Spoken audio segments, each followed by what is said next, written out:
Trudne tematy to jest nasza robota. Bardzo mało ludzi ma jakiś konkretny pomysł na siebie, który przychodzi, realizuje i chce to zrobić. Przychodzą i mówią, że chcą więcej zarabiać, że chcą rozwijać swoją karierę w taki, a nie inny sposób. To są rzeczy, których musisz się jako lider nauczyć, bez tego za daleko nie pójdziesz. Możecie przychodzić do tej pracy na 8 godzin, posiedzieć przy biurku, pobyć jakimś ważnym menedżerem i na tym się kończy wasza robota, ale oczywiście nikt wam za to nie płaci. Różni ludzie w różnych sytuacjach zachowują się różnie.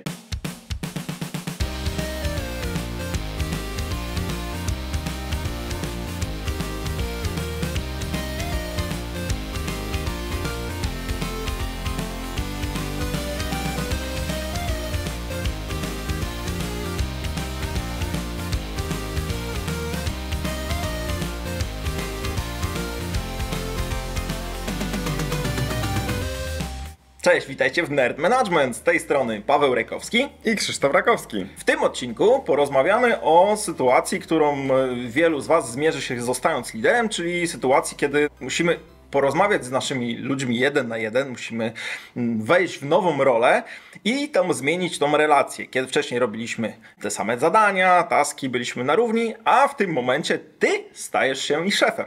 I to jest taka rzecz, którą ostatnio słyszałem, rozmawiając z jedną osobą. Ta osoba mi powiedziała, zresztą dziękujemy, że się do nas odzywacie, że boję się rozmów 1 na 1 z moimi ludźmi. Dlaczego się boję? Bo mogą wyjść trudne tematy, bo to mogą być trudne rzeczy, bo ja muszę się przygotować, bo będę oceniany i się boję tej oceny, co ludzie powiedzą o mnie, o mojej pracy. Wiem też, że to, o czym rozmawiamy na tych rozmowach, ma wpływ na to, jak moi ludzie reagują, co się będzie działo, jakie decyzje będą podejmować. Jest sporo takiej niepewności w tych, zwłaszcza pierwszych krokach, które podejmujemy jako liderzy, ale nie tylko oczywiście. Musisz sobie uświadomić, że Twoja rola zmieniła się definitywnie. To już nie jest rola specjalistyczna, nie jesteś już individual contributorem, czy osobą, która wytwarza już to oprogramowanie, czy testuje, czy cokolwiek z tym robi. Teraz czas zarządzać ludźmi, więc nic, co ludzkie, nie będzie Ci obce. Tak samo wszystkie tematy, które zostaną poruszane w kontekście Twoich ludzi, ponieważ teraz to Ty jesteś odpowiedzialny za to, odpowiedzialna za to, żeby zadbać o tych ludzi, żeby przypilnować, że wszystko jest ok, żeby to było w zgodzie z wszystkimi procedurami, normami, warunkami, prawem pracy i tak dalej. I na początku, tak wiadomo, tego jest dużo, to się wydaje przytłaczające. Najlepsze, co można zrobić, to uczyć się w trakcie, ponieważ wiele case'ów, nawet jakbyśmy zrobili ten odcinek 5-godzinny i wypunktowali wszystkie case'y, które nam w naszej karierze się wydarzyło, pewnie to było dłuższe niż 5 godzin, to i tak byśmy nie pokryli wszystkiego, bo prawdopodobnie w Twojej firmie Twoi ludzie mają inne tematy, inną specyfikę, to są inne osoby, mają inne charaktery, więc tego nie da się przełożyć. Więc to uczenie się i takie nastawienie, bo kluczowe tu jest nastawienie, czyli takie podejście do tych ludzi, że Ty jesteś tam po to, żeby im pomóc, Ty jesteś po to, żeby pomóc im się rozwijać, robić dobrze swoją robotę, żeby nie mieli jakichś takich przeszkód organizacyjnych, barier.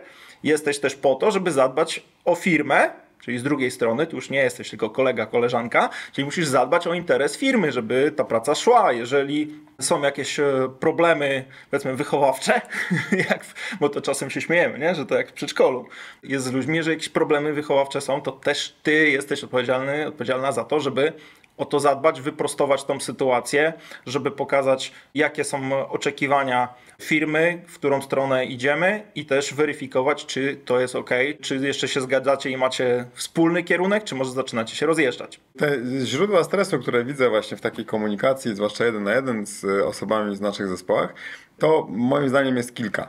Przede wszystkim jest to, że ludzie mają różne style komunikacji i zdarzają się sytuacje, że ktoś komunikuje czasami w taki agresywny sposób, taki ekspansywny.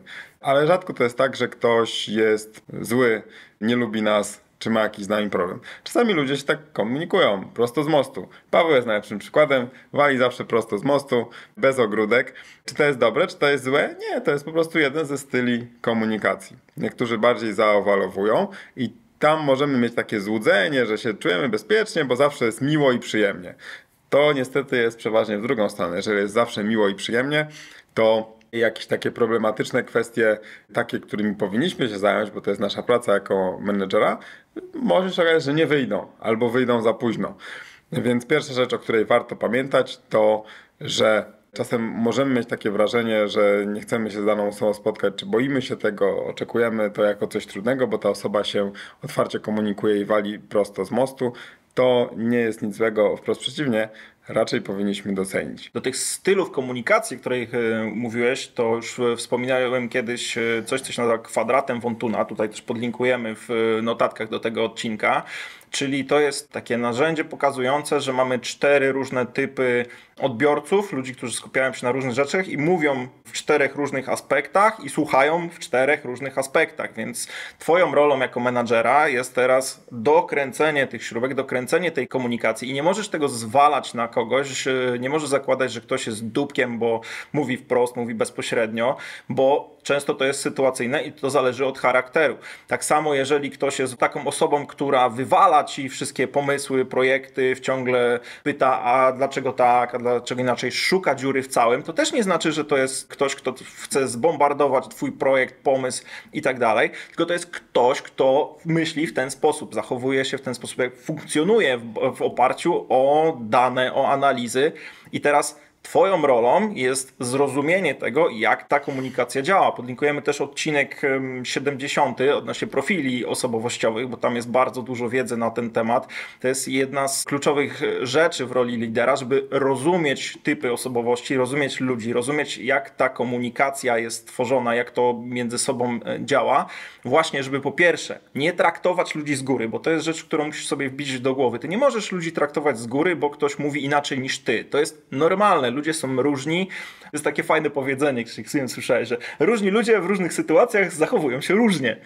To jest oczywiste, ale nie zawsze o tym pamiętamy. I to jest bardzo istotne, żeby mieć to z tyłu głowy, właściwie nawet nie z tyłu, tylko na froncie, w każdej sytuacji, kiedy rozmawiasz ze swoimi ludźmi, żeby wiedzieć, jak ktoś się komunikuje, jaką komunikację przyjmuje, jak odbiera, na czym powinieneś się skupić, czy powinieneś mówić wprost, czy powinieneś mówić dookoła, czy do kogoś lepiej dotrzeć mówiąc historiami, czy do kogoś lepiej dotrzesz dając mu tabelkę dane i zostawiając go na 3 dni, żeby to przemielił, żeby to przetrawił. To są rzeczy, których musisz się jako lider nauczyć, no bez tego za daleko nie pójdziesz. Kolejną rzeczą, która powoduje, że możemy się bać tych interakcji z naszymi ludźmi, to jest to, że oni prezentują jakieś oczekiwania. Przychodzą i mówią, że chcą więcej zarabiać, że chcą rozwijać swoją karierę w taki, a nie inny sposób. Chcą, żeby iść w czymś pomóc. Chcą, żeby rozwiązać za nich jakiś problem w organizacji. Chcą, żebyście w dużo rzeczy ich wspierali. I tutaj ważna wiadomość dla was. To jest właśnie wasza robota jako menedżera. To jest coś, co musicie robić, na co dzień. Wyobraźcie sobie, o ile jest trudniej, jeżeli ktoś wam nie komunikuje, jakie są jego oczekiwania i nie dowiadujecie się wcale do tego. Dowiadujecie się od kogoś innego albo w ogóle o tym nie wiecie. Nie wiecie, że są jakieś problemy. No to spoko, możecie przychodzić do tej pracy na 8 godzin, posiedzieć przy biurku, pobyć jakimś ważnym menedżerem i na tym się kończy wasza robota. Ale oczywiście nikt wam za to nie płaci. Dostajecie kasę za to właśnie, żeby słuchać tych oczekiwań, spróbować coś z nimi zrobić. To nie znaczy oczywiście, że musicie brać na swój backlog, na swoją klatę każde zadanie. Tutaj odeślemy was w notatkach do odcinka o tym, jak sobie radzić z tymi małpami, które wskakują nam na głowę, ale jednak musicie słyszeć o tych oczekiwaniach, musicie pomóc tymi oczekiwaniami zarządzić, zrobić coś, jakieś dalsze kroki podjąć. Mało tego, wy musicie o swoich ludzi zadbać i to też w aspektach dobrych typu bonusy, premie, ale też tych bardziej wymagających w kontekście rozwoju kariery, planu awansów, tego kto gdzie chce iść, bo nie każdy ma pomysł na siebie, bardzo mało ludzi ma jakiś konkretny pomysł na siebie, który przychodzi, realizuje i chce to zrobić. I teraz, jeżeli ty będziesz siedziała na tyłku i nie wyjdziesz też z pytaniem do ludzi, to są rzeczy, o które ty musisz wiedzieć. A dlaczego musisz wiedzieć? Bo kiedy twój szef do ciebie przyjdzie i się zapyta, słuchaj, albo nawet nie zapyta, zakomunikuje, słuchaj, budżet mamy taki, na podwyżki mamy taki, budżet szkoleniowy mamy taki, zrób coś z tym. A ty w tym momencie nie masz bladego pojęcia, jakie są oczekiwania twoich ludzi, w którym kierunku oni chcą się rozwijać. Tutaj zapraszamy do odcinka o learning planach. To jest bardzo istotna rzecz, żeby wiedzieć i to wiedzieć z wyprzedzeniem, a nie w momencie, kiedy twój szef do ciebie przyjdzie i się zapyta albo powie ci, jakie ty masz możliwości, w czym dysponujesz i najczęściej w takich sytuacjach, jeżeli ty o tym nie wiesz, to masz przerąbane, bo w momencie, kiedy tworzone są budżety w organizacjach, to często jest tak, że to jest informacja w którą stronę idziemy, co chcemy zrobić, jest potrzebna na już albo na jutro. A teraz ty masz kilkanaście osób w zespole, nigdy z nikim na ten temat nie rozmawiałeś, do tego się boisz tych rozmów, no to jak ty masz o tych ludzi zadbać? To są rzeczy, które trzeba wiedzieć z dużym wyprzedzeniem, trzeba mieć świadomość, trzeba z ludźmi o tym rozmawiać na bieżąco, gdzie oni idą, jakie mają oczekiwania, czy to wszystko się spina. Do tego są przydatne badania, o których też mieliśmy odcinek, czy na przykład taki NPS, który sprawia, czy ludzie są zadowoleni z tej pracy, czy nie. Czy coś jest dobrze, czy coś jest źle, czy coś warto poprawić, czy coś warto zmienić. To jest to, czym musisz się zająć. I to jest właśnie moim zdaniem ważne, ta świadomość tego, jakich ludzi masz w swoich rezerwach. Tutaj o tym podejściu z drugiej strony mówił nasz dobry znajomy Laurencju Matej w 100. odcinku. Paweł prowadził z nimi wywiad, czyli że my osobiście też powinniśmy wiedzieć, na co jesteśmy gotowi, czego oczekujemy od naszej kariery, ale wy również musicie mieć te rezerwy.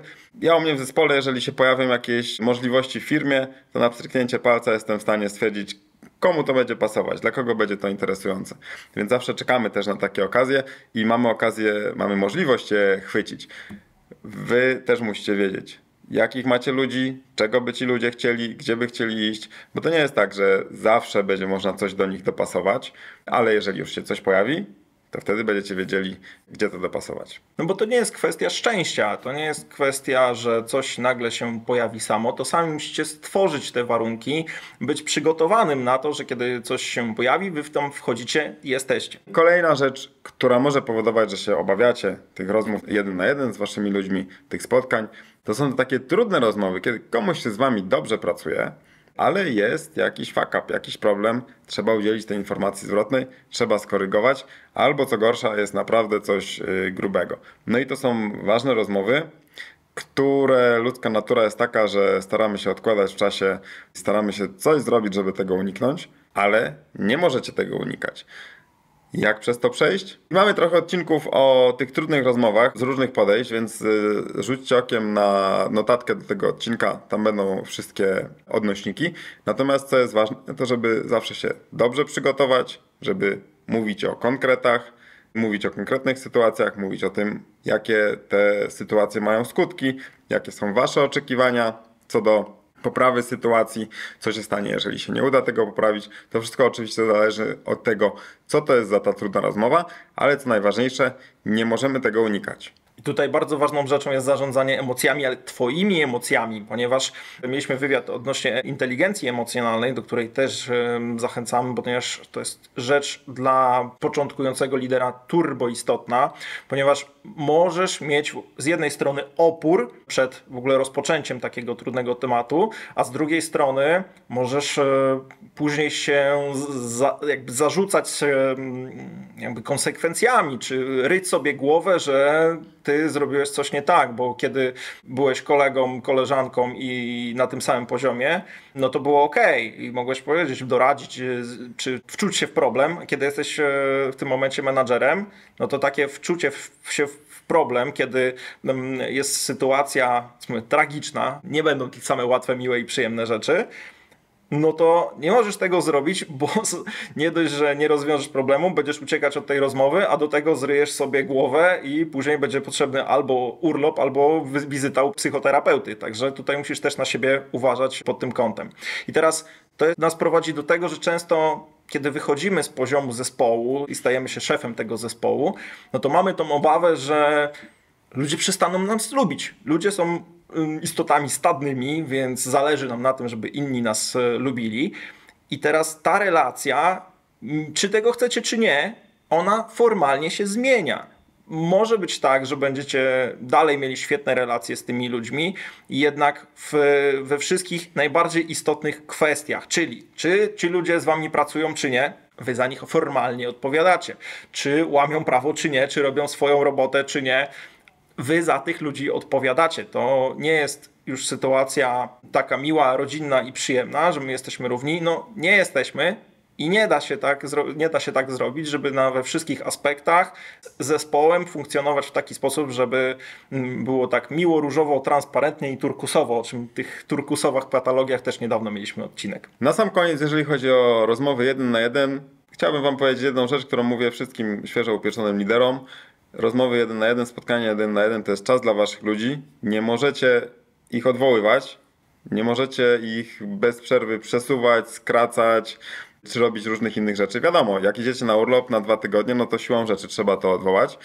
Albo jak macie jakieś szkolenie, to możecie przesunąć, ale nie możecie tego w nieuzasadniony sposób traktować właśnie tak po macoszemu. To jest święty czas dla waszych ludzi. Oni mają mieć możliwość tego, żeby raz na tydzień, raz na 2 tygodnie, czy inny określony czas, nie rzadziej niż raz na miesiąc, żeby się z wami spotkać, porozmawiać o tych trudnych tematach i żeby to nie było tylko samo statusowanie się, tylko też rozmowa o konkretnych rzeczach, które są dla nich ważne. I to może być jakieś tematy statusowe, projektowe, ale to są takie rzeczy, które są ważne, więc o tym musicie pamiętać. No i kolejna rzecz, która jest bardziej ogólna. Trudne tematy to jest nasza robota. Z każdym trudnym tematem, który się pojawi, nabieramy doświadczenia. Jak w grach komputerowych, tak jak to mówimy wielokrotnie w naszych prezentacjach, na różnych konferencjach, to jest doświadczenie, które zbieramy, punkty doświadczenia, które pozwalają nam wbijać na wyższy poziom. I naprawdę, jeżeli kiedyś chcecie pełnić jakieś wysokie stanowiska, chcecie się piąć tą ścieżką kariery, chcecie prowadzić firmy, które odnoszą sukcesy i zarabiają więcej pieniędzy, no to takie problemy, które teraz macie i które wam spędzają sen z powiek, za te parę lat będziecie musieli zjadać na śniadanie i zajmować się o wiele trudniejszymi rzeczami i to jest dobre, bo to jest nauka, to jest rozwój. Dlatego życzymy wam jak największych problemów, żebyście jak najszybciej levelowali, zdobywali doświadczenie i pamiętajcie, nic co ludzkie w tej roli nie będzie wam obce, więc jeżeli chcecie być na bieżąco, dostawać co 2 tygodnie takie piguły wiedzy przydatne na waszej nowej ścieżce kariery, to zapisujcie się do newslettera na nerd.management/newsletter, a w tym tygodniu to już tyle. Do zobaczenia za 2 tygodnie we wtorek o 8:00. Trzymajcie się. Cześć.